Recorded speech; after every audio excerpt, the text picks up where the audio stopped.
This is Making Sense of Life and Reality. Welcome to Making Sense of Life and Reality. I'm your host, Andrew Michael. Today I'm inviting another Michael, and it's always great to have these exchanges. And today we deep dive into being a vegan. How do we help a person who doesn't understand this? Yeah, being an African, being that person who the meat, the eggs, the milk. I was just looking at like our roots. I have like Maasai roots. So like Maasai roots is meat, milk, and with blood. And you just like, hey, whoa, that's such a whole other spectrum. And then you introduce all green vegan. So please help us understand. Understand being vegan. Yeah, how I started? The first instance, like the first epiphany, as you will, at Shosho's, like we're cousins, me and Michael, we're cousins, both Michaels. But at Shosho's, when you'd have like a family, like a family coming over, there'd be the goat, and you slaughter the goat and you have nyamachoma. Oh, yeah, yes, for sure. So, like that, I would always see the goat, tied up, eating grass, just being a goat, just chilling. And then, you look away, and then next time you're looking at it, it's being brutally hacked with a panga. And, maybe 2-3 hours later, it's on your plate. Sure. So that definitely was my first instance. I never used to like nyamachoma, like Uncle Karanja, like, oh, eat nyamachoma, come on, it's so delicious, it's so juicy. I'm like, no, but I saw this goat, 3 hours ago, it's just living its life, not harming anybody, just doing its own thing. And that was kind of my first instance. I wasn't vegan at that point, but that was my first insight to, animals have feelings, and, I wouldn't want to be in his position. No, and that is years ago, because I can imagine still between that time and you becoming a vegan. That was years. It still took years. Yeah, that was still years. Yeah. So later on, is it that you looked back and you're like, yeah, or was this a build up from back? It was then? a build up. Just a build up. Yeah, that was the first. That was the first stepping stone. Okay. Was the actually witnessing like how the food becomes, how it started out, and then to your plate.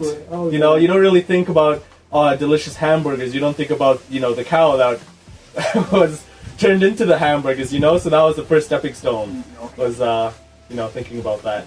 Okay. Alright, that is a very good point. And wow, one you cannot just. I did not see that happen. I do not. You cannot ignore it. You cannot deny it. I was right there. Yeah, can't deny it. So how does it go from meat now to milk and eggs? Because again, at least for milk and eggs, you see, you're not harming the animal. Okay, maybe for eggs. Well, so yeah, you think, like at face value, like vegetarians, you think, oh, I'm not eating meat. The animal that we're getting the byproducts from, the milk and the eggs, they're not dying, so therefore, we're not harming them. But actually, that's incorrect. We are harming animals when we get eggs, when we get milk. Our other cousin, Natasha Shiro Karanja, she was saying the same thing, like, why don't you be vegetarian? You're not harming the animals. And then I showed her a video on YouTube what they do to the male chicks. So the male chicks are kind of useless in the egg industry. So they put them alive, like male chicks, on a conveyor belt, and then they all fall into this huge, it's like an industrial blender while the chicks are alive, and they just drop them in, and all you see is this red, just like the cute baby chicks, they're only like a day old, they're nice and yellow, just chirping, and then they all fall into the blender conscious, to meet their end, because, they're not profitable. So that's an instance in eggs. And dairy farming, like maybe not in Kenya, because, you have like a wide pasture and the cows can eat whatever they want, but like in maybe North America, where it's more like industrial, they're in these small pens, they can barely move, they eat way too much, they're overweight, they're given all these hormones, and they give birth, they're like artificially inseminated, so they have babies, so they produce milk, the babies are taken away. If they're male cows, they're turned into veal, because they can't produce milk, and then that cycle's repeated for the lifetime of the cow until they can't produce any more milk, and then they become hamburgers. So in a way, the milk industry, like a cow that's used for milk, probably has a harder life than a veal cow, like a cow that's just killed for meat. Because when you're a milk cow, you'll produce milk, and then when you're not producing milk, then that's when you're going to become a hamburger. So your life's longer and harder. Man, this is such a big thing. As in, like, by the time you say it like that and you say it like that, when do you ever feel it's overwhelming?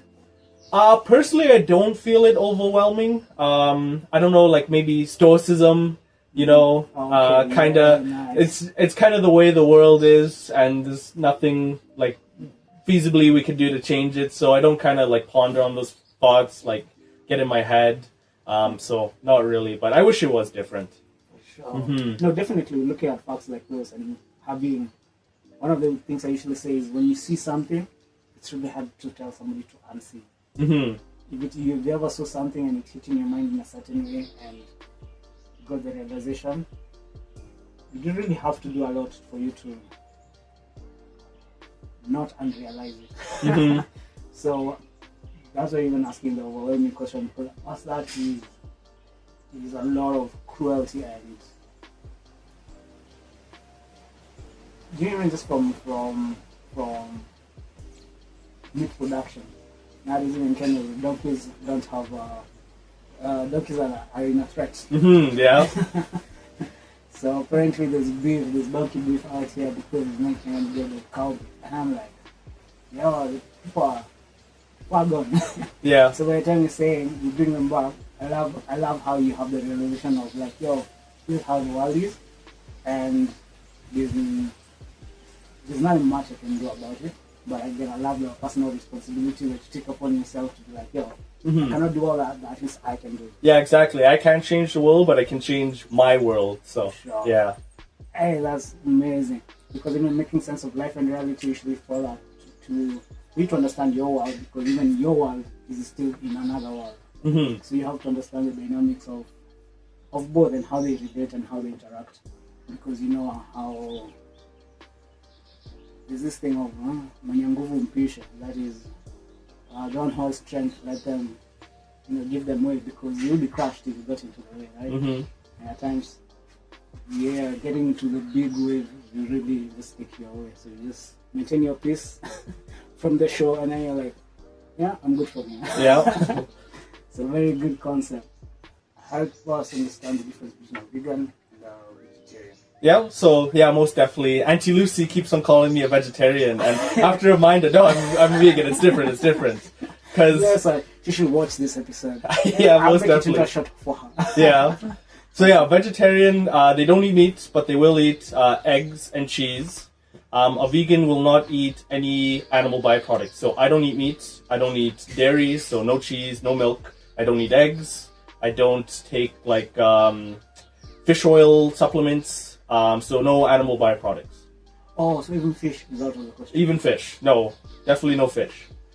So given that we get our protein mostly from these things. Where do you get it? From plants.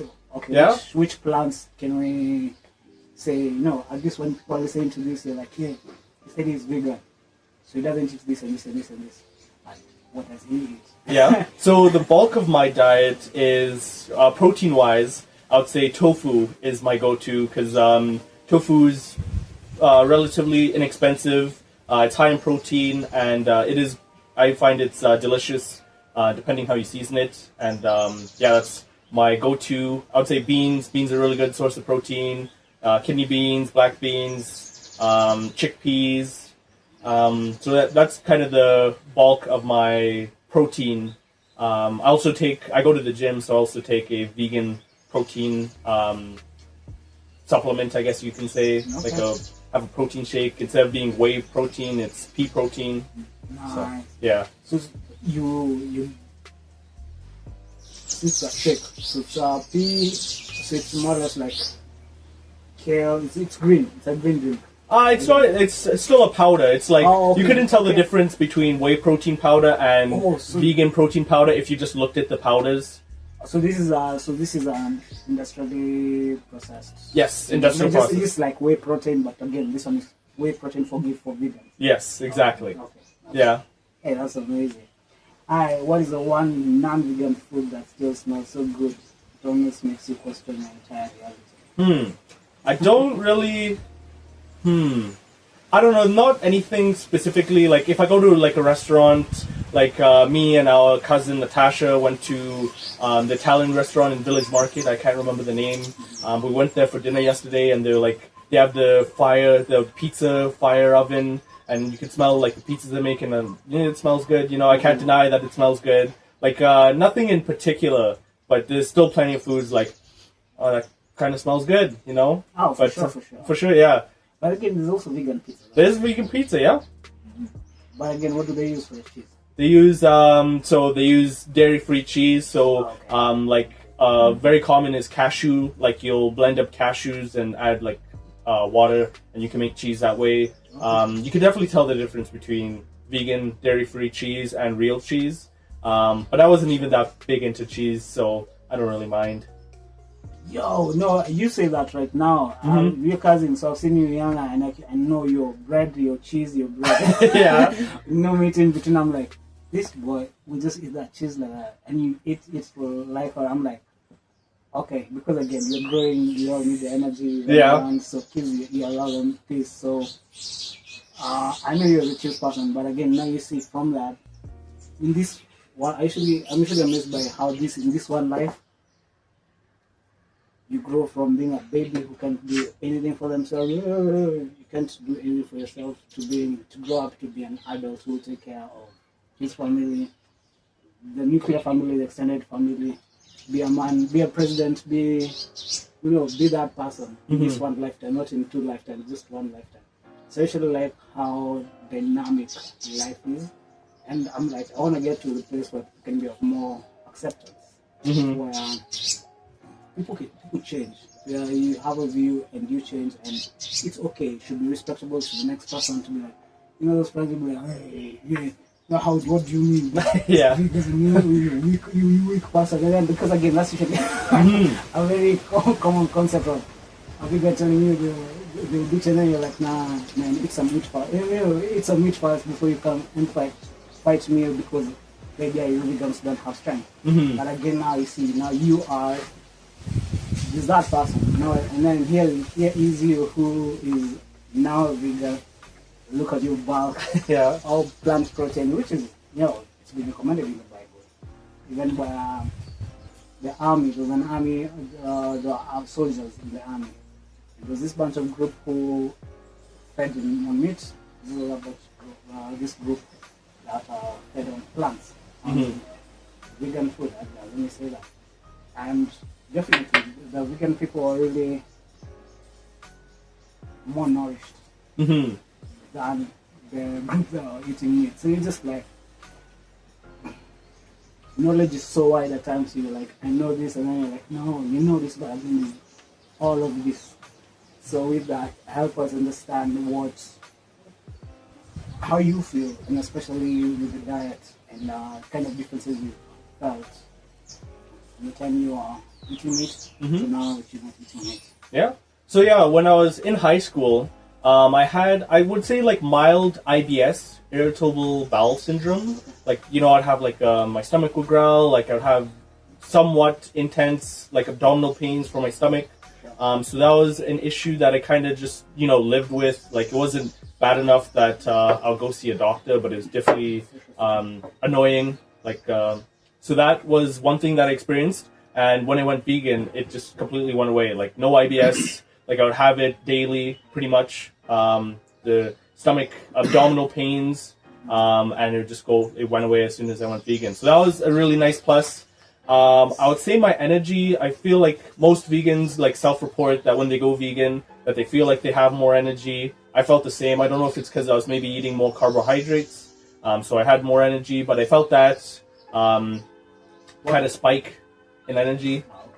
So that, and that's pretty much it. It was like a pretty easy transition for me. Like I just went, like usually vegans have the last non-vegan meal. But as soon as I decided to be vegan, it was that from that moment on, I was vegan. So, and I love that the decisiveness of that. When you decided, you decided. Yep. And just sticking on that point is, I tend to struggle with deciding. you're still weighing, is it not? Is it not? Mm-hmm. What gets you to make that decision and be like, yeah, this is done? Yeah. So I would say for me, like most people that are vegans, they do it for like the love of animals. Pretty much, I wouldn't say like I'm a very like animal loving person. Like I do like animals, but I'm not like oh my goodness, like this cute bunny rabbit, like let me kiss it. You know, I'm not really like that. I just do it as like it's a logical thing for me. Like so most people, their rationale for the reason why eating hamburgers is okay is because cows are stupid. Well, if you actually think about that, like you can find humans that unfortunately they don't have like the proper mental faculties. Like you can find people who you could say have the same intelligence as a cow. Now, for us to give you that, okay, this person is as smart as a cow. You said we can eat cows because they're dumb. Would you be fine with eating this human? And obviously the answer would be no. So it's kind of just like a logical extension of human rights to animals, because they are sentient, they can feel well-being, they can also feel pain. So I think it's like a logical extension of human rights. Not that I'll give a cow the right to drive or the right to vote, but the right to like bodily autonomy, where they can, just live their life and don't have to be hurt by others. Same way we wouldn't hurt, somebody who's, has the intelligence of a cow. So that's kind of what keeps me strong. Grounded. Yeah, grounded, exactly. It's just not emotions, but more like logical. What's a food that people don't realize is accidentally vegan that you absolutely live on? Mm-hmm. So I don't really live on any, like, this is going to be junk food, Oreos. I wouldn't say I live on Oreos. I do definitely like Oreos, but most people don't. I wouldn't say most people, but some people still don't realize that Oreos are vegan. They're like, oh, but this cream, it's the delicious cream in the middle. You can't have that, but it's actually soy lectin, so it is vegan. So these Oreos, they're pretty good. Like even Natasha was like, "What are you doing eating Oreos? Like you can't eat that." Like no, it's fine. They are vegan. It is live. One of the funniest things is at times when you ask these questions, you don't know how present it is in your life. You might think you're asking somebody a question or their thing, and you're like, nah, this person just went through something like this and they had to explain this before. So then by the time I'm asking them things, they have an answer for me that is so refined. And you're like, yeah, I just experienced it before. And let me tell you, Oreos are not actually vegan. Mm-hmm. So most of the times people never think about it. Even personally, even for me, I'm just like, ooh, the cream. Yeah. Milk. Yeah. Well, that's a good one. Tell me about your worst ugly vegan cooking fail. I wouldn't say I have a particular cooking fail. I've definitely made, like, I'm not the one to like read a recipe like online and then I'll cook this. Like I'm like guy cooking, like, oh, I got this in the pantry, I also got this, I'm gonna put it in a big pot, mix them together, see what comes out. So I wouldn't say like a particular big fail I can think of, but I've definitely made meals that I have a few bites, I'm like, yeah, this is gonna have to go in the garbage, this is disgusting. Yeah. So I've definitely done that multiple times, where I mix random ingredients thinking that they'll be okay and they're definitely not. Yeah. They're actually fine. And then what's your best? What's your good? Other than you said tofu. Mm-hmm. But what's your go-to meal? My go-to meal. When you especially making it in the kitchen. Yeah. So my go-to meal or meals, like my staple is tofu, like I said, rice, potatoes, and pasta. Okay. So those are the reason why I like those. Those are inexpensive. They're super cheap. Readily available. You can't really if you mess those up, you're doing something really wrong. So I like those, and they're quick and easy and high in protein. So for sure. Oh man, that's amazing. Isn't like even by the time you're saying you can be vegan, it's not that hard because you can't rice, you can't pasta, you can't chapati in there, right? Oh yeah. Put ugali, and then now from there it's the stews, the greens, the kale, the spinach, the peas, beans. Yeah, I think you can survive on that, but without any fail, because weirdly that's a cruel thing even in our Pigry culture. Because when you put away the meat, you still have so much. Do you do githeri? Oh yeah, I love githeri. Do you from Canada? Not really in Canada. Like I guess githeri is like kidney beans and like maize and the brine, like water. There's not really githeri in Canada, and I don't make it myself. But like a bean salad, basically. That's like the githeri over there, bean salad. You know. For sure. Well, with some corn in there. Exactly. Yeah. Give it some crunch. Yeah. Yeah. Yeah. So, alright. The superpower. If being vegan gave you one literal superpower, other than the ability to find a salad at a steakhouse, what would you want it to be? I would say maybe communicating with animals. That'd be pretty cool. See. Oh, okay. See, yeah, like like or in my mind, not telekinesis, but telepathically. Okay. Like if I saw a bird and I could read its thoughts and actually understand it, I think that would be a pretty cool superpower, pretty fitting for a vegan. You know, give you more of that insight. That is trippy because I've been on my bike, and one of the tripiest things about being a bike is how the world is live. You know, I don't have a screen in front of me. Yeah. I'm seeing everything in front of me. And this one time was in a pickup in traffic, a pig on a pickup, and most of the times she should be taken to the house at that time because you can't see it's also big. Yeah. But weirdly, our eyes locked, and I felt different. You're like, it's like a person, like, I was like, and then went, and then the car went. I was like, wow, the universe just gave me this one time to be able to knock this thing for 1 second, and then goes away. And then it leaves you wondering, like, yo, those are like real eyes of, you know, you see the center, you see the being in the pig, you know. Yeah. And that really got me to a different place, and I'm like, yeah, can you imagine if I could hear what the people could say that time? Man, yo, we're going, just translate whatever you say, just for me, just put this one. And I'm like, that would be amazing. Cows and horses, I usually like how they have such a different dynamic. Dogs and cats. Yeah, just even going back to you are a cat person. Yeah, I would say I'm a cat person. Yeah, I like cats. For sure, you have a cat? I don't have a cat myself now. Well, the one thing, my apartment where I live in a bachelor apartment, so it's pretty small. So I'd feel bad, I'd go to work for like 8-10 hours a day, and my cat's just in this pretty small, cramped apartment. I feel like I wouldn't want that, because I would want it to, have a good quality of life. I feel like the size of my apartment wouldn't be able to sustain that.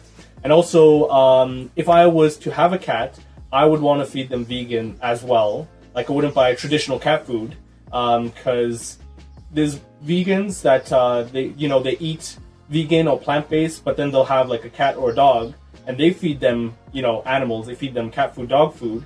But that's I wouldn't say you're vegan then. I'd say maybe you follow a plant-based diet, but you're definitely not vegan, because if you're killing these thousands of animals to feed one animal, that's definitely not vegan in my eyes. For sure.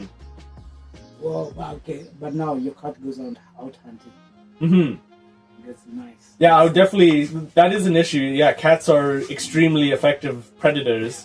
So I would definitely make sure to never let it outside, and keep a clean house so there's no mice running around. For sure. Yeah. But again, now don't you see now you're getting to another world where cat is. Cat is an animal, and that's part of that work. What is your? Have you ever thought about that part? No, I've most definitely thought about that part, like how cats are the carnivorous animals. They're born carnivorous and they are carnivorous. I've definitely thought about that. So, like in my case, like if I was to have a cat, I would definitely feed them vegan. I would want that because, like I said, like you can't be a vegan and you're feeding your animals other animals. Like that's veganism isn't just about your diet; it's more lifestyle. Also start to kick out Yeah, your universe. exactly. Like you can't be like say, oh yeah, I'm finally a vegan, guys, and then you're still wearing, you just bought a pair of leather boots, or you have like a Canada Goose sweater, which is made from like coyote fur and whatnot. Like you can't be a vegan then, and you can't be a vegan feeding the animals. I know they are carnivorous, but there's vegan cat food that cats can have. They have some supplements, some specific amino acids to for cats that they need. So they can definitely like live and thrive on a vegan diet. So that definitely, if I had a cat, I would do that because I couldn't imagine calling myself a vegan feeding them just regular cat food. Man, because now imagine you now say dog, you're like, hey, now you have a bigger animal that's even harder now to control. Yeah. And especially I think a dog now really wants whatever it wants. I know enough dogs. You really have to lock it in because it gets out there, fights with another dog or finds a smaller animal and it's done.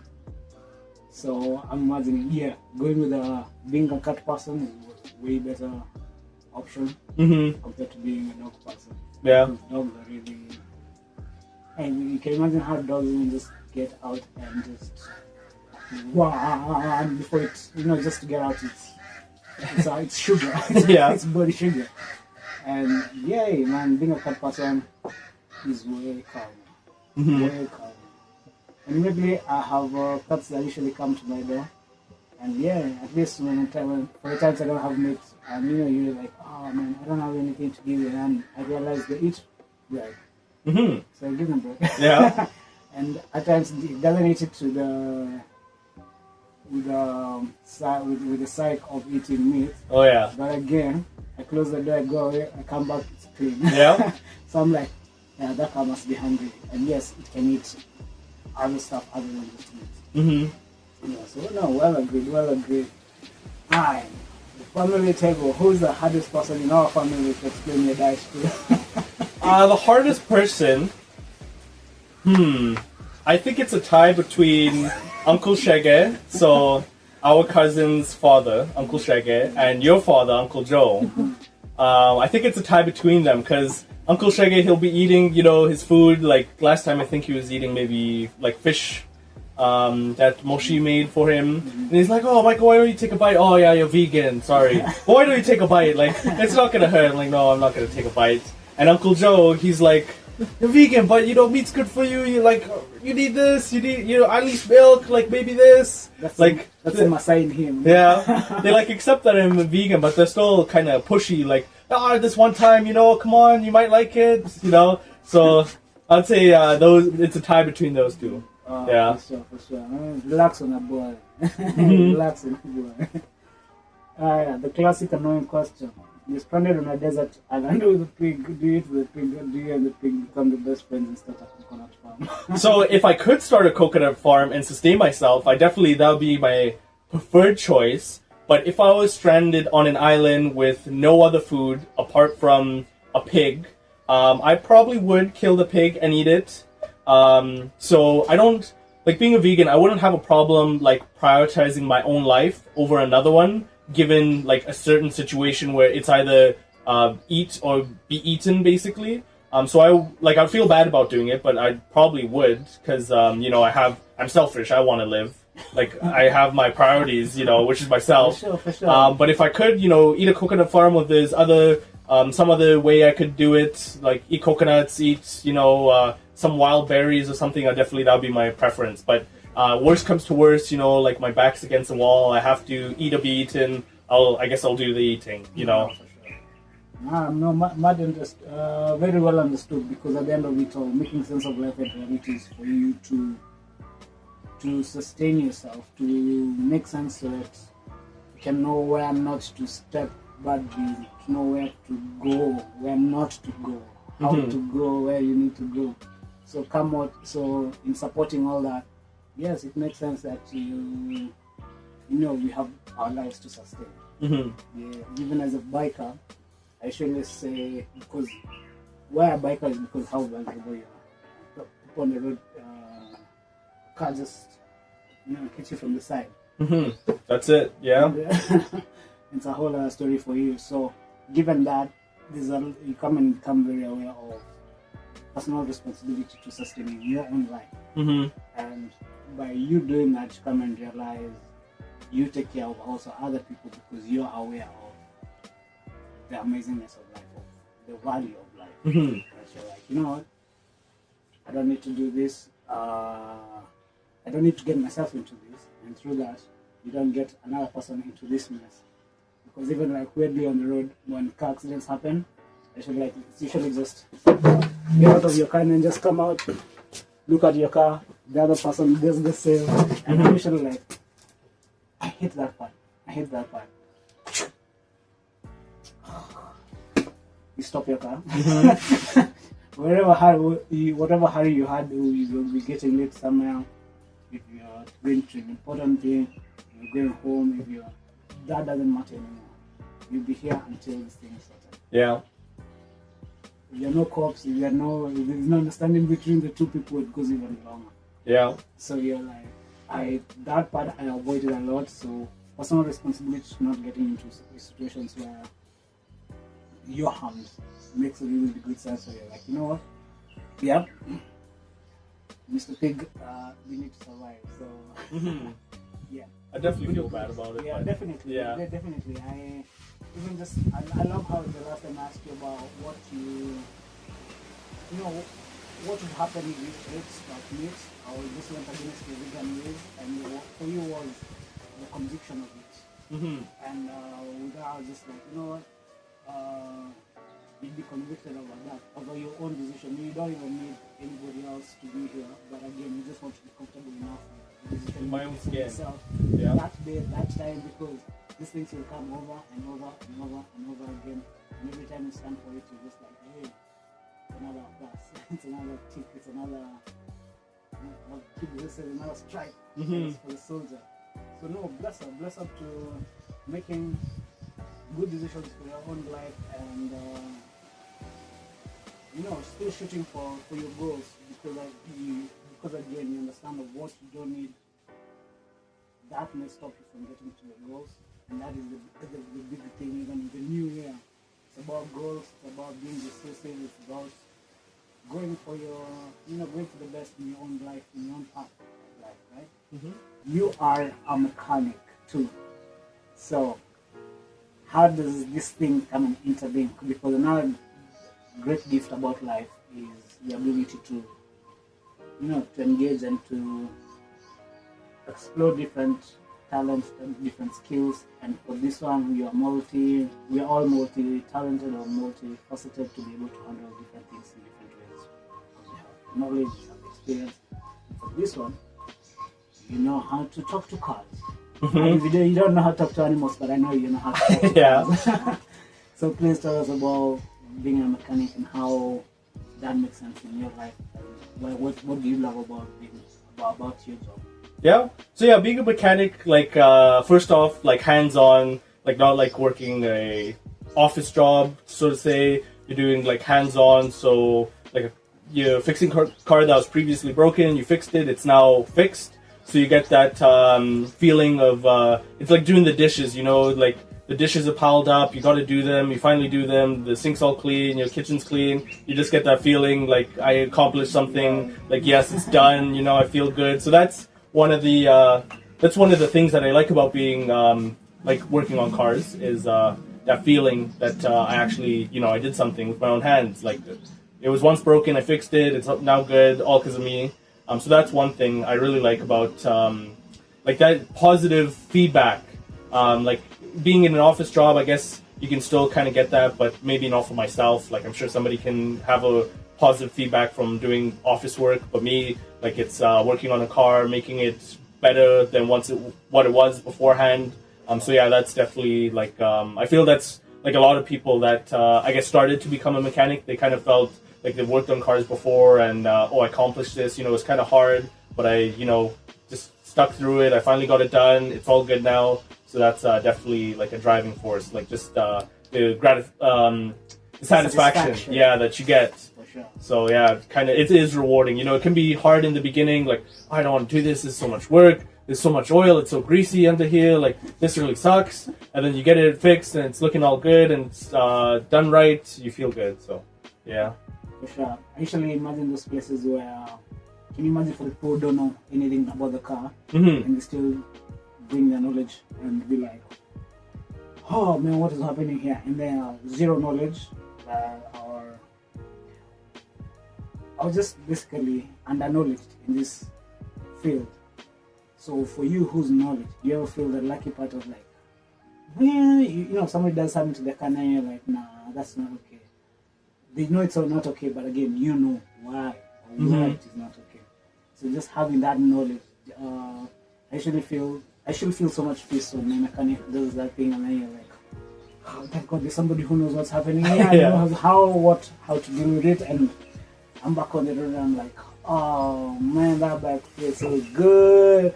So even for your satisfaction, can you imagine the customer satisfaction of getting back on the road and they're like, oh man, I can the get noise is gone. The noise is gone. You can drive as fast as you can drive for long as you can without having the fear of, because again, can you imagine a car without a wheel flying on the road? Yeah. Hey, the wheel going faster than you on the highway. Yeah. I have witnessed that twice or thrice, bro. I've been in a matatu and you're going like this, and then you're like, you can see the wheel of the matatu go that way, you're like, yeah. It's this one. And you just put your weight this other way so you don't put all your weight now to this side. Yeah. I've been in traffic and as I'm walking this way, I see a car, I see a tire pass me. Pass me. Can you imagine if I was on the way of that wheel? I'm like, yo, bro.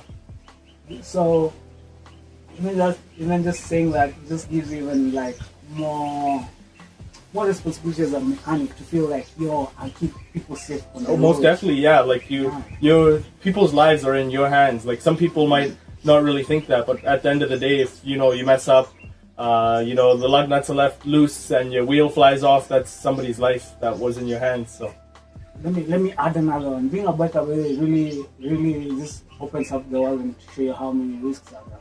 This is one time I'm about to get into traffic. I'm a biker, so I'm aiming now to get into between the cars. Yeah. But before I do that, I just check behind me using the same mirror. See the car that's coming is coming a little bit too fast. You know, for the traffic being here, this car is coming a little bit too fast. Yeah. And I just waited. You know, just like, I'll just wait for the sign. You know, this thing just passed me less than 3 meters away, less than 2 meters away. It smashed. First, it hit the car so hard. Matatu with 14-seater matatu. It hit so hard that it flies, that you see it go up the wheels and pushes these cars. The first one, second car, fourth, fifth, sixth, seventh, eighth, 9, 10, 11 car. All these cars now are one day. And I was so shaky. Have you ever seen in your life? Because those are the split-second decisions that you make. Yeah. And I could feel just how my leg is just shaking because you're like, I would have been the first one in this whole ordeal. Yeah. So there's death for me as a biker. Most definitely. All these people are safe in the cars.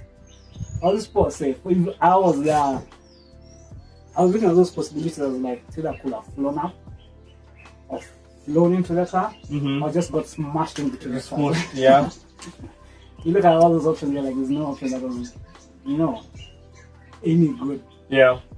So with that, got to park my bike. Went through all those cars just to count, just for record keeping, for me to be able to say today there were 11 cars because I counted 11 cars. Yeah. Parked the bike, walked to the car, the matatu that hit, and you can see smoke. The driver's down because of the door, definitely. Because of collision, the door was locked up, jam up. People are trying to really open up to come out. And I'm just like, what happened? Because at least I got to the driver's side. And the guy was just like, the brakes do not work. The brakes do not work. I was like, wow. My life would have just gone like that. Because the brakes do not work. So, you give me more appreciation for mechanics. For why you even go to a mechanics to have our car service, our bike service. Because your own safety as a rider. Even I've had people who died walking on the side of the road, and the car just flew off Yeah. and passed away with them. So you just like, you come and really appreciate the work of the people who help these machines work as they do work. So from a biker, from a person who uses cars, thank you. Thank you. Mechanics, please keep us safe on the road. Please, as people who have cars and bikes, take your car to be serviced well. And yeah, let's pay due wages. Let's help the economy grow to a point that we can all have money to be able to pay for services sufficiently. Not a problem. And that should be one of my other aims also of like making sense of life and reality, because with that, you know your line of life, you know how to make good business, you know how to serve yourself as a person, you know how to, to conduct yourself as a person in society, as a father, as a mother, as a, as a son, as a just a person in society, And with that now comes the part where you doing this to be better, to do better. And once you do that, you have lesser cases of even having bad drivers. You're like, you're carrying 10 people in your car. Those are 10 people of different families. So you can see how big just the net just goes further and further. So this is just for everybody in that lineup. You're driving on the road, calm down. I like this. There's an Instagram blogger, this guy I've seen on Instagram. He talks about road rage. He's like, he's giving us just another dope perspective of being a driver. Of being a driver, and now he's helping us make sense of, road rage starts here, you don't know where it ends. Yeah. It starts, no problem. Where it ends, you have no idea. Just see cars just beep, beep, beep, beep, and then that same person just less than 2 minutes later is just in a whole other situation. It's just like, you just went for being a better driver, a calmer driver. Things have been very amazing. So, in your life and your reality, do you feel there's a interconnection between being a mechanic and being a vegan? I wouldn't say there's like an interconnection. Like, I would say I was first interested in cars before I even thought about veganism. Like, I was probably maybe 14, 15, where I really got interested, in cars and everything, just like as an enthusiast, just like cool cars and stuff like that. I wouldn't really say they're connected, but I have like, mechanics, like usually it's like a blue collar job, like typical mechanics, they're grumpy, they're stuck in their ways and stuff like that. So I've had like coworkers who are mechanics. They're obviously not vegan, but I try to like preach the vegan word to them and try to try to show them like my perspective, why why you should maybe think twice about the food you're eating.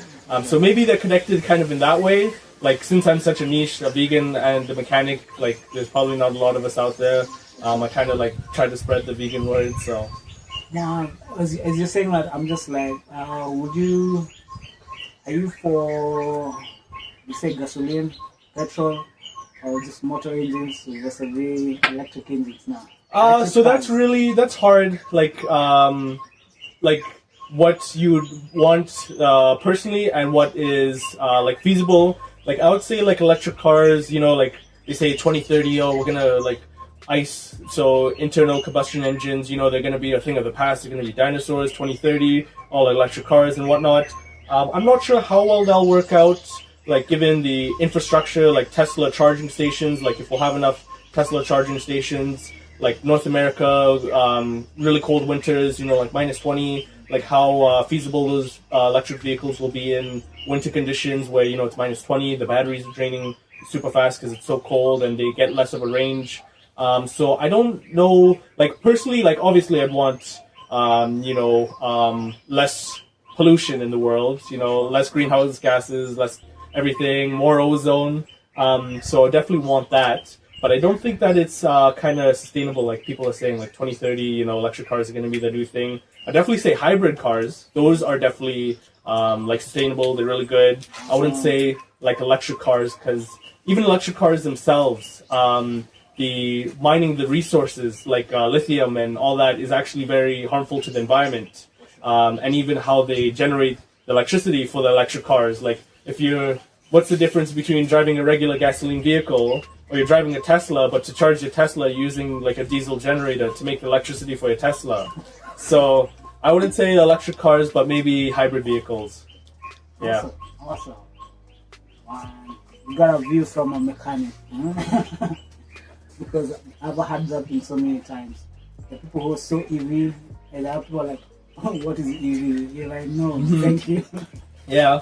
So give them what is the difference of Canada and Kenya in terms of cars?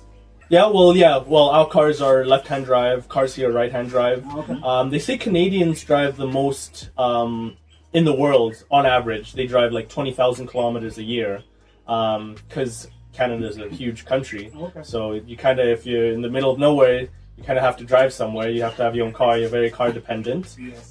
So definitely, I would say there's probably more vehicles in the shop, like getting worked on in Canada, and in Kenya.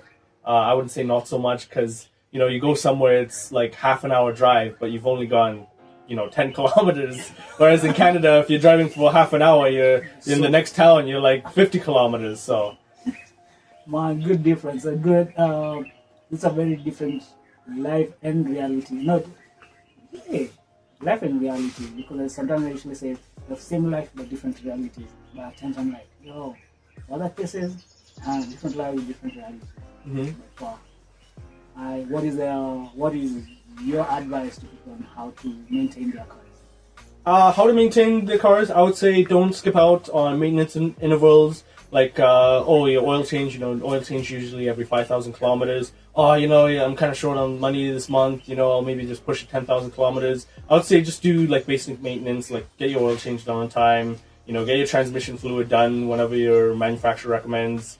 Just simple things like that, and not skip out on maintenance. Well, maintenance depending car to car, but just basic maintenance. That's definitely something you want to cover because it's so low hanging fruit. Like, it's only 5,000. I'll push the oil change to 10,000 next month when I got more time.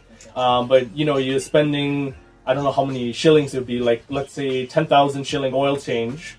But if you need a new engine, you're spending 100,000. Like, it may seem like you're saving money, but you definitely want to do it while you can, as opposed to opening up new problems that might come as a result.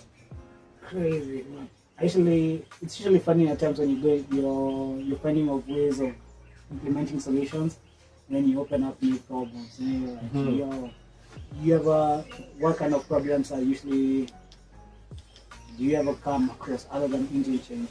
Do you come across that escalates that much? Yeah, I would say like brakes. Like people don't they don't get the brakes checked. Like usually people only get the car fixed when it's an immediate problem. Like, I'm hearing this like horrible grinding noise, or I'm hearing this terrible clunk. Like they don't say, I haven't had my brakes checked in like the last 2-3 years. I think we should do that. They only come in like, it's making this horrible high pitched squeal. Like it's only like most of the times that they come in is when it's an immediate, like unavoidable problem. Not I haven't done this. I think maybe we should just check it out, make sure it's all good. It's when it's an immediate problem. So. Do you ever make appointments? Do people make appointments? Oh yeah, people make appointments. Yeah, definitely. Like if definitely depending what type of automotive shop you're working at. Like if it's like a quick oil change, like quick lube they call it. Usually it's just like walk in and they service you. But if you're an actual automotive shop, doing brakes, oil changes, alignments, suspension work, you definitely want to make an appointment if it's something that's somewhat time consuming, like not a half an hour oil change, like 2-3 hours. You're definitely going to need to make an appointment. For sure. Man, I don't know what more to say, but again, I'm blessed to have to have you in an interview. Thank you. You say from one Michael to another Michael. Yes. Yeah. I wish you all the best. You'll be traveling. Yes, so I will be traveling soon. Safe journeys, my G. Thank you. As you're doing life, in your reality, as you're slaying the demons and hanging out with the angels. Yeah. I wish you all the best. Thank you. It's the start of the year, so when you have a long end, I wish you all the best for the whole year, years to come. And yeah, thank you for helping us make sense of being a vegan, and at least adding up there, being how to take care of your cars, being a mechanic. And yeah, thank you, Mike Z. Thank you for having It's me. been I amazing. appreciate it. Bless you. This is Making Sense of Life and Reality.